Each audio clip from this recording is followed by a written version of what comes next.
The problem is in the God of Islam. This is shocking, and unfortunately this is the reality about this God. He is a God of torture. He is a God, the deceit God. This is what he talks about himself. You are going to make millions upon millions of Muslims very, very angry. I'm not trying to offend Muslims. I love them. Those Muslims are my family. But you are going to offend people, and you are going to put your life in danger, aren't you, by doing this? Some of them will be offended. Some of them will be offended. But I am sure, I believe that many of them will wake up. Some of them will try to kill you. They will. They will. If they will kill me, they will kill this body. But the question, what about my soul? What about my ideas? What about my beliefs that I shared with everybody? Will they be able to kill this? I don't think so. These comments are coming from a man who is not just any Palestinian, but the son of Sheikh Hassan Yousef, one of the founders of Hamas. Masab Hassan is also a young man who himself, until just a few years ago, was president of the Islamic Youth Movement. And his denunciations of Islam are harsh and startling. Every Muslim who read the Quran, if they allow themselves to listen to this Quran and believe in the same time that this is from God, I think they are sick and they need help. I believe that Islam is collapsing already. Because it's collapsing? It is collapsing. It looks from the outside, it's growing, but from the inside, it's completely collapsing. It's not giving answers to the people. It's not improving their lives. It's not helping them at all. Within 10 years, that's it. Islam is going to be over. Hamas start to get suspicious about everybody, about themselves, about their wives, about their children, about everybody. If they torture, you're not allowed to say anything. If they kill people, you're not allowed to say anything. If they teach you something wrong... They torture and they kill people in the jail? They tortured and they killed people. Their own people? Their own people. Like put needles under their fingernails. They put needles under the fingernails? Needles under their fingernails. Hamas leaders that we see them on the TVs now, okay, and big leaders were responsible for torturing their own members. In studying the Quran, Masab Hassan found what he calls thousands of inconsistencies. What Muslim sheikhs or religious people do, that they focus on only one part of Islam. Which part do they focus on? The part that they need for that time. If it's a war zone, if it's wartime, they're talking about jihad. They bring the verses that, so it's like very political religion.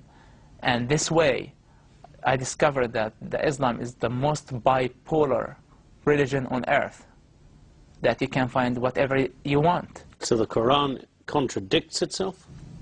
In so many ways. Within days of us broadcasting that interview, it spread across the internet like wildfire. Days after that, Al-Qaeda itself stepped up in the absence of Hamas making any comment, criticized Hamas for allowing him to get away from the organization, and then concluded their internet statement by quoting the words of the Prophet Muhammad, chilling words. They said, "Whoever changes his religion, kill him." That being a reference to the fact that Masab Hassan not only has left Hamas, but has now turned his back on Islam and converted to Christianity. I love Jesus immediately. Why? Love your enemy. That was the one that moved me from like deep and changed my life forever. I've been suffering for a long time. It's like my medicine became. It's not a drug. It's not given. It's not like Quran. Quran is a drug. The Quran is a drug, you say? Islam is a drug. To be honest with you, being killed is not the worst thing can happen to me. But if my soul is dead, if I feel the responsibility and I don't say a word of truth, I will die every day. The biggest terrorist is the God of the Quran. I know this is very dangerous, and I know this is this will offend many people, but my goal not to offend them. What I'm saying, that the biggest terrorist is Allah of the Quran, the God of the Quran, the God of Islam. Since Yousef's book was published, his father, Sheikh Hassan Yousef, has publicly disowned his son. I want to ask you, of course, to pray for me and pray for my family. They were under lots of pressure. The last time I talked to my dad, he told me, I asked him to disown me because I know how difficult this is for them. And he told me this is not an option. I know their hearts. They're good people. But unfortunately, their God doesn't have a minimum amount of humanity.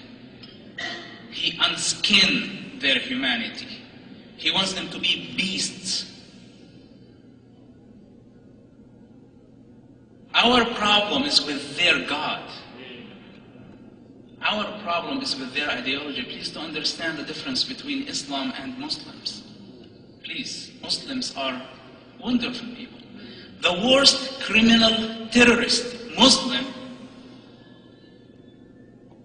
has moralities, responsibilities, logics than the God of the Quran.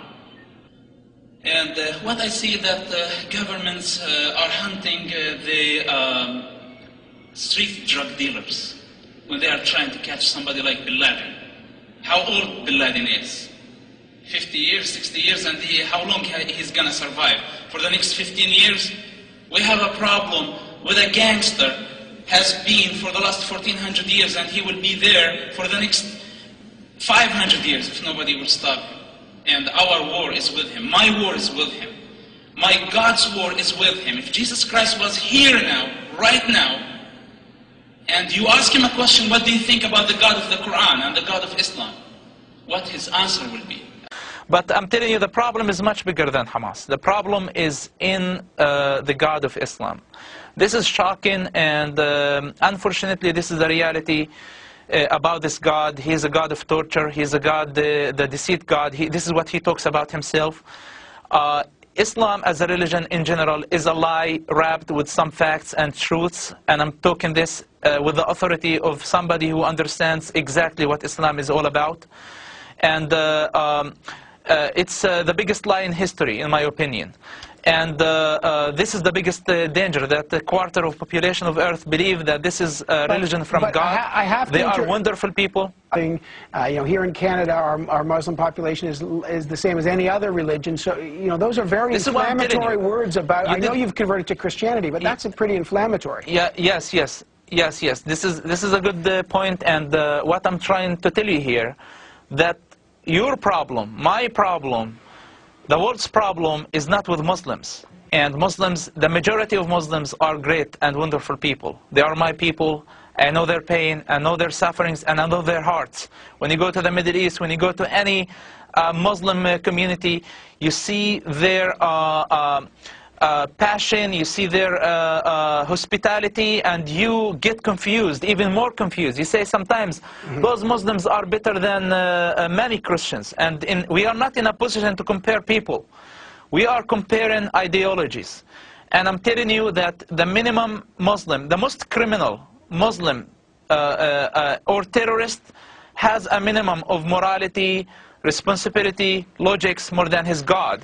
If you read the Quran, if you allow yourself to understand what the Quran is all about, you're going to figure this out yourself. Go to the Quran, Surah 9, verse 5, and you will find what the God of Quran is asking Muslims to do against everybody. Now, it's not Muslims' fault that they were born in that culture.